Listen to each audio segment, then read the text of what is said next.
Alam niyo po ba, tuwing katapusan, last Sunday of the month, ay ang minimensahe po ng Diyos ay yung mga tanong. Tanong ng mga kapatid na sasagutin sa pamamagitan ng mensahe. Kaya ito po yung inihanda kong tanong na may nagtanong na isang kapatid at ang tanong niya ay ito yung pag-aaralan natin. Totoo bang may impyerno? Totoo bang may impyerno? Yan po yung tanong niya. Nandito po kaya iyon. Makinig ka dahil totoo may impyerno. Hell is real. Totoong may impyerno sapagkat yan po yung sinabi sa Biblia. Ang Biblia, ang libro, ang aklat na pinaka mahiwagang aklat na totoong isinulat ng Diyos. Oo, ginamit ang tao para isulat ang mga salita niya. Ginamit yan, pero yan ay totoo, kinasihan ng banal na Espiritu. Totoo ang Biblia. Wala po tayo rito kung hindi po totoo ang pinangangaral namin sa lugar na ito. Totoo ang lahat ng salita ng Diyos. Sapagkat lahat ay nangyayari, lahat ay nagkakatotoo, sapagkat yun nga po ay salita ng Diyos. Kaya mga kapatid, sabi nga ng kapatid, at naipapaliwanag natin na totoo ang salita ng Diyos sapagkat ang impyerno po ay totoo. Hell is real dahil ang Biblia mismo ang nagpapatunay po niyan. Paano po inilarawan ni Jesus ang impyerno? Yan po ang pag-aaralan natin. Paano po inilarawan ni Jesus ang impyerno? Matthew 25 verse 21. Babasahin ko na lamang po sa inyo. Sa ASND version ko po babasahin sapagkat madali pong intindihin dito. Sabi po rito, sasabihin naman niya sa mga nasa kaliwa, lumayo kayo sa harapan ko, kayong mga isinumpa doon. Kayo sa apoy na di namamatay, na inihanda para sa diablo at sa kanyang mga kampon. Ipinaliwanag po dito sa Matthew 25 verse 41, sa impyerno po ay may apoy na di namamatay. Alam niyo po ba, ang mga tao, alam na po natin, ang tao ay binubuo ng tatlong aspeto. Ito po'y kaluluwa, katawan at espiritu. Yung pong kaluluwang ito ay yung pong katawang ito po yung namamatay. Ito po yung tumatanda, ito po yung kumukulubot, ito po yung inililibing, ibinabaon sa lupa, at naibaon sa lupa, ito po yung nagiging lupa, nagiging alikabok, sapagkat galing po ito sa alikabok. Yang katawan po natin yan, kahit napakaganda mo, kahit napakagwapo mo, mawawala, lilipas, kukupas, mawawala, mamamatay, lahat ng tao. Mamamatay po, lahat ng tao. Kaya nga po, ang mensaheng ito ay hindi ko po para i-message sa inyo para takutin kayo. Ang mensaheng ito ay para maliwanagan po natin, bagamat naintindihan na po natin to, pero para maalala muli natin ang mensaheng ito. Yung katawan nato, yan nga po inililibing. Pero meron pa po tayong kaluluwa at espiritu. Yung kaluluwa at espiritu, yung espiritu po, lahat ng espiritu ay babalik po sa Diyos. Yan yung inihinga ng Diyos. Yung espiritong yan, lahat ay babalik sa Diyos. Pero yung kaluluwa natin ay pupunta kung saan dapat pumunta. Dalawa lang po ang pupuntahan ng tao, ang kaluluwa. Dalawa lang. Hindi po tatlo. Sabi ng iba, tatlo. Ano po yung isang sinasabi? Sabi nila, purgatorio. Wala pong purgatorio. Saliksikin niyo po ang Biblia. Buksan niyo po ang Biblia. Cover to cover, wala po kayong makikitang purgatorio. Dalawa lang po ang pupuntahan ng tao. Langit o impyerno. Yung pinag-aaralan po natin ngayon ay impyerno. Sabi nga doon, apoy na di namamatay ang makikita mo sa impyerno. Yung pong kaluluwa natin, yung kaluluwa ng mga tao na hindi sumunod sa Diyos, yun po ang pupunta sa impyerno. Hindi po nauubos ang kaluluwa sa impyerno. Napakaraming mga kaluluwa sa impyerno na tumatakis, na humihiyaw, umiiyak sa Panginoon at nagsisisi. Hindi po sila nauubos. Dahil ang kaluluwa po natin na hindi naaagnas, hindi naaabo. Kaya tandaan po natin ang mensaheng ito. Kahit ano gawin pagka ikaw ay napunta doon, kahit anong gawin mo, hindi ka na makakaalis doon. Kaya gusto ng Diyos na tayo'y maglingkod sa Kanya. Gusto ng Diyos na tayo'y maglingkod sa Kanya. Alam niyo po ba, kaya nga po, si Pastora, kung napapansin nyo, pagka po may mamamatay na, nagmamadali siyang puntahan. Puntahan yung mga tao na namamatay na kasi hinahabol niya. Hinahabol niya yung kaluluwa na gusto niya i-share niya ang salita ng Diyos. Ipakilala niya na si Kristo ay totoo, na si Kristo ay totoo at mayroong impyerno. Hinahabol niya yung para maligtas ang mga tao na hindi kumikilala sa Diyos. Alam niyo po, nung nakaraang araw na yan, hindi nga po ba at alam niyo naman, namatay po ang kanyang nanay.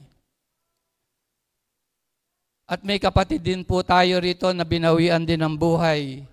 At alam ko sila po ay pumunta na doon sa magandang kalalagyan dahil sila ay nakakilala sa Diyos.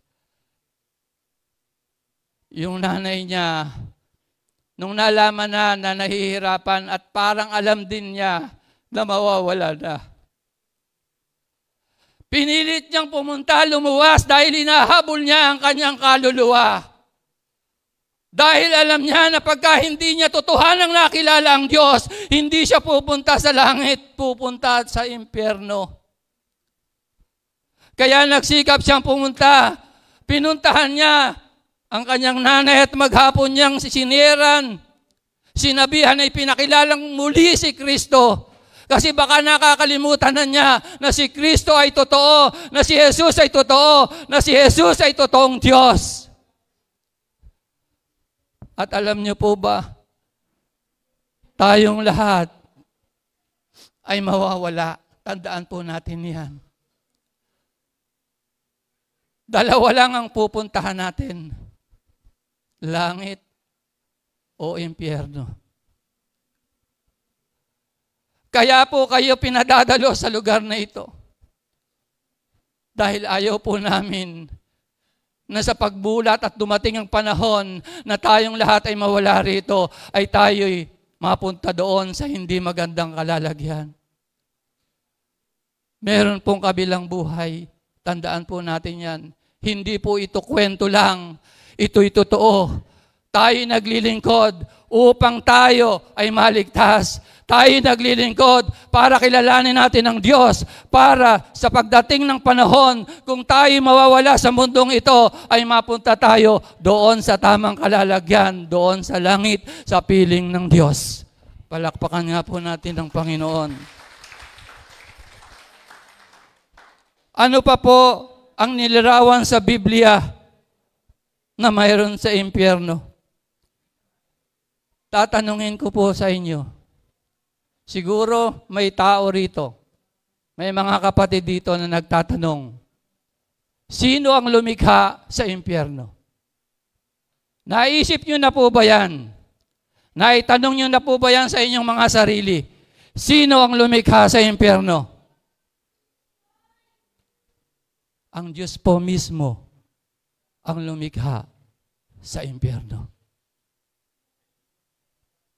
Nilikha po ang impyerno hindi dahil sa mga tao. Nilikha po ang impyerno dahil sa mga demonyo at kampon ng mga demonyo kay Satanas. Inihanda niya yan ng Diyos. Pero bakit napunta ang maraming mga tao? Bakit doon pumunta ang mga masasamang mga tao na hindi kumikilala sa Diyos? dahil sinuway nila ang Diyos. Noong unang panahon, ang tao ay nagtaksil sa Diyos. Alam niyo po ba, mahal na mahal ng Diyos ang mga tao? Pero sa pamamagitan ng pagmamahal ng Diyos, nagtaksil ang unang mga tao. Kaya yung unang mga tao ay sinisisi nga po ng mga tao ngayon eh. Kung hindi dahil sa inyo, Eva, Adan, hindi kami mapupunta sa impyerno, yung mga taong nasa impyerno ngayon. Dahil kung hindi nagkasala ang unang mga tao, tayo pong lahat ay pupunta sa langit agad. Pero wala na po tayong magagawa. Yan po ang nangyari. Kaya nga po binigay ng Diyos ang kanyang anak na si Jesus upang ikaw at ako ay iligtas para hindi mapunta sa impyerno ng apoy. Palakpakan nga po natin ang Panginoon. Kaya inihanda po, hindi po sa tao, inihanda po yan kay Satanas at sa mga demonyo. Pangatlo, walang hanggang kaparusahan sa impyerno. Alam niyo po ba tayo nabubuhay? Pinakamahabang buhay nga po dito. Kung mabuhay ka man na 100 taon, napakaiksi po niyan. Napakaiksi po niyan. Kung ikukumpara mo sa walang hanggang buhay panahon, milyon-milyon taon, walang hanggan. Walang katapusan. Ikaw ay maghihirap sa impyerno. Alam niyo po ba? Kaya po namin kayo inaakay na maglingkod sa Diyos para hindi po tayo mapunta rito. Alam niyo po ba, marami ngayong mga pastor nag-aakay para pumunta sa impyerno ang mga kasapi niya. Sino po sa inyo nakakakilala kay Kibuloy? Di po ba pastor yan? Dati pong pastor yan. Pero naagaw ng kaaway. At alam niyo na po, di po ba? 10 billion ng reward po sa kanya para hulihin. Kaya kung sino po nakakakilala sa inyo kay Kibuloy, puntahan niyo at magkaka 10 million kayo. At sino po sa inyo mahilig manood ng Facebook? Marami pong mga pastor ngayon, hindi nagtuturo ng tama. Hindi nila tinuturo ang impyerno at tinuturo lang impyerno ay ito. Pag masama ang buhay mo, masama ang mga ginagawa mo dito, nasa impyerno ka na. Pag mahirap ang buhay mo rito, impyerno ka na. May mga nagtuturo pong ganyan. At meron na nga po ngayon trending po sa Facebook. Sikat na sikat po itong pastor. Alam niyo po ba? Nagtuturo na po siya ng mali. Dahil naaagaw na po siya ng kaaway. Sinasabi niya ng Diyos Ama, sinasabi niya na si Yahweh ay nasa kadiliman. Panood niyo po yun. Trending po yun. Dahil po siya'y maraming nare-recruit, maraming mga member. Pero alam niyo po ba, si Satanas nga po ay tuso. Kahit yung pong mga hirang ay kaya niyang dayain. Kahit matatagal na mga lingkod ng Diyos ay kaya niyang dayain para maisama niya sa impyerno. Dahil ayaw niya na siya mag-isa lang doon. Gusto niya ng mga tao ay maisama sa impyerno dahil ayaw ng Diyos na makasama tayo sa impyerno dahil mahal na mahal tayo ng Diyos. Kaya si Satanas galit na galit po sa Diyos. Ang mga tao ay ginadaya niya. Ang mga tao ay binibigyan niya ng mga bagay upang makasama niya sa impyerno. Walang hanggang kaparusahan. Pang-apat, sa impyerno ay nilalarawan sa Biblia, may mga mananangis at mangangalit ng ipin. Bakit sinabi po na nasa impyerno ay maraming mananangis? mga ngalit ng ngipin. Kasi nga po, sobrang hirap. Sobrang hirap. Kung dito sa problema pa lang ay sumusuko ka na sa napakaraming problema, nagkasakit ka, kung ano-anong problema dumating sa iyo, hirap na hirap ka sa buhay, halos gusto mo nang magpakamatay, doon sa impyerno. Walang katapusan. Halos magngalit ang iyong kaluluwa, magngalit ang iyong mga ngipin. Bakit nagngangalit? Napakahirap. Sobrang hirap. Pag nga po nagngangalit, talagang mapipilipit ang iyong katawan sa sobrang sakit. Totoo po yan. Napakahirap. Kaya po kami ay walang sawang nagsasabi sa inyo na kilalanin niyo si Kristo. Na sumampalataya kayo na si Kristo ay Diyos. Na maglingkod tayo sa Diyos upang wag tayong mapunta rito.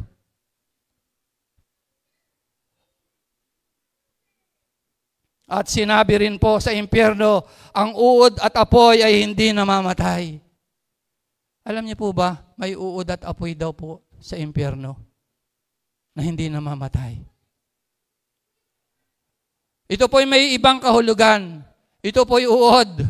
Uod na yung conscience mo, yun yung nagsasabi sa'yo at nagpaparusa sa'yo na sinasabi, sinusumbatan ka na bakit hindi ko nagawa na magsisi, na bakit hindi ko ginawa na kilalanin ng Diyos, na bakit hindi ko pinatunayan ng Diyos ay makapangyarihang Diyos na nagliligtas. Yung konsyensya mo ang nagsasabi at sinasabi sa'yo. Mga kapatid, yung konsyensya ang nagsasabi sa iyo at sasabihin din sa iyo ng konsyensya mo, bakit hindi mo in-invite? Bakit hindi mo sinira ng salita ng Diyos ang mga mahal mo sa buhay? Bakit hindi mo sinabihan na patungkol kay Kristo? Bakit hindi mo sinabihan na ang Diyos mo ay si Kristo? Bakit ikaw ang iyong bibig? Dahil susumbatan ka ng iyong konsyensya.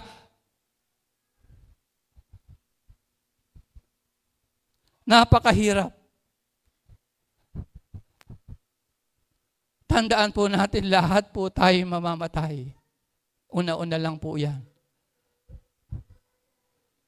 Tayo babawian ng buhay sapagkat sabi nga po, hiram lang ang buhay natin. Kaya habang nabubuhay tayo, maglingkod na po tayo sa Diyos. Gumawa ka ng tama, gumawa ka ng mabuti sa iyong mga kapwa. Totoo po na may impyerno. Pang-anim, puro kadiliman sa impyerno. Sasabihin nyo, bakit puro kadiliman may apoy? Ito po'y kadiliman, sumisimbolo ng kadiliman, puro kasamaan. Puro kasamaan doon. Away dito, away doon, dahil wala na pong Diyos doon. Yung kaluluwa po natin nakakaramdam.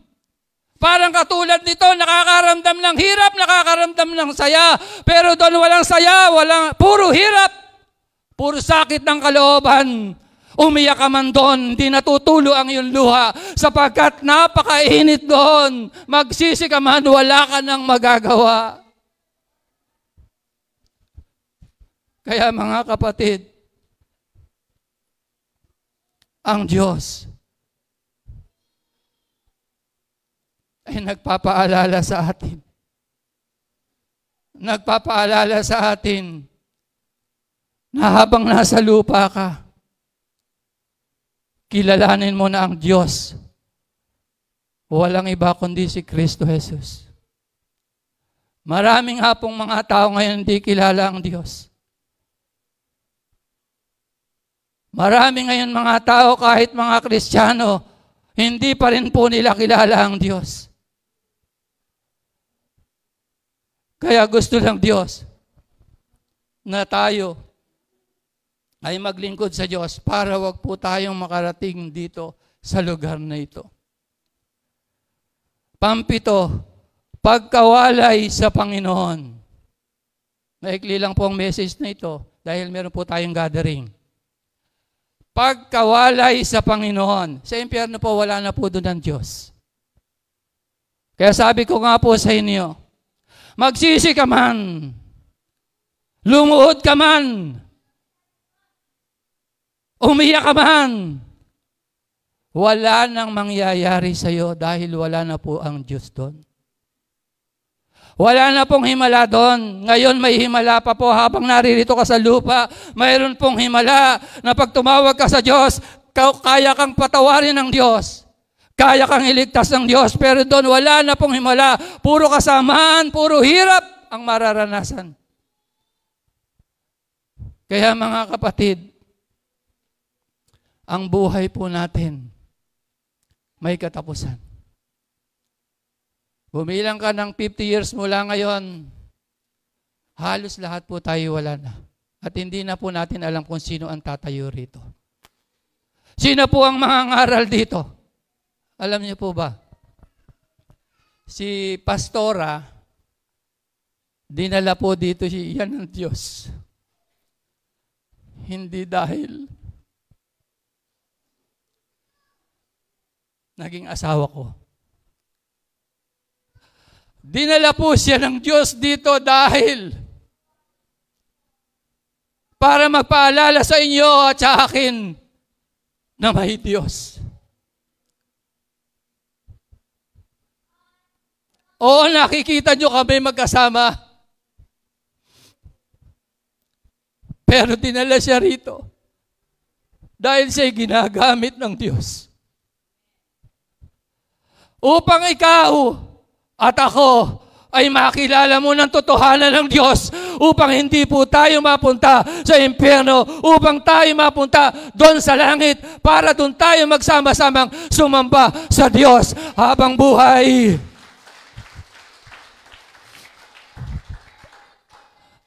Mga kapatid, ang mensaheng ito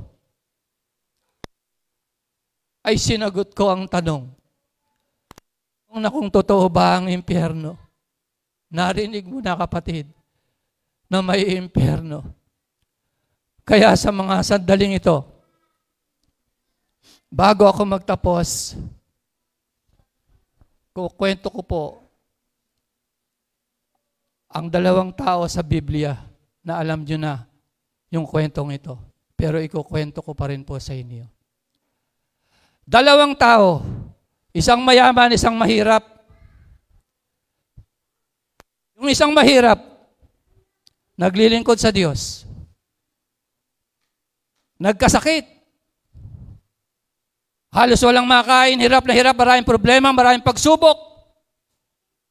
Pero hindi siya humiwalay sa Diyos. Dahil alam niya na may impyerno. Kahit nararanasan niyang matinding hirap sa buhay, wala siyang makain, naglilingkod pa rin po siya sa Diyos. Isang araw siya'y namatay. Hindi siya nag-give up sa Diyos. Hindi siya bumitaw sa Diyos.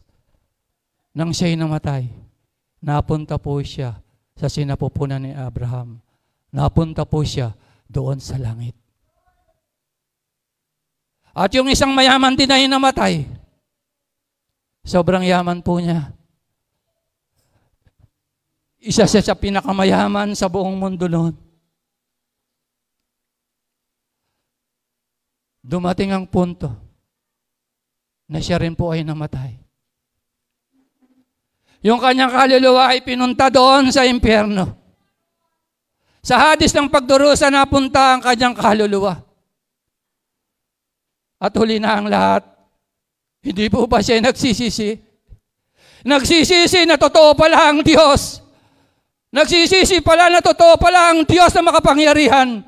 Nagsisisi siya na bakit hindi siya naglingkod sa Diyos. Walang nagawa ang kanyang kayamanan.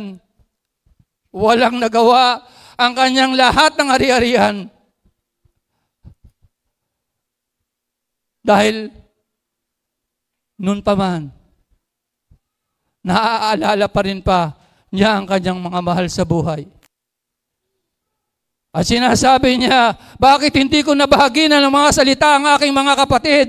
Bakit hindi ko nabahagi ng mga salita ng Diyos ang aking mga kapatid? Iyon ay paalala sa atin. Ikaw ba'y may kapatid na hindi pa kilala ang Diyos? Ikaw ba'y may mahal sa buhay na hindi pa kilala ang Diyos? Ikaw ba'y may mga kaibigan, kapitbahay na hindi pa kilala ang Diyos? Na nakikita mo pag sila'y nawala, pupunta sa impyerno. Kapatid, magkaroon tayo ng bigatin sa mga kapatid. Kung ikaw ay anak ng Diyos, maaawa ka sa kanila. Kung ikaw ay anak ng Diyos, yung kapatid mo na nakikita mo nalulong sa droga, na masasama ka ng ginagawa, hindi mo ba aayain, hindi mo ba pakikilala si Kristo?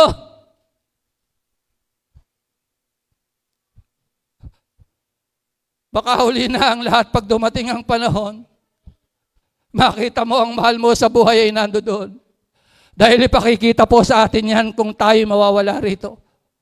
At baka magsisi ka man at sabihin mo sa iyong sarili, bakit hindi ko nasabi, hindi ko napatunayan, hindi ko naisama sa church, hindi ko naisama para maglingkod sa Diyos. Kapatid, totoo, may impyerno.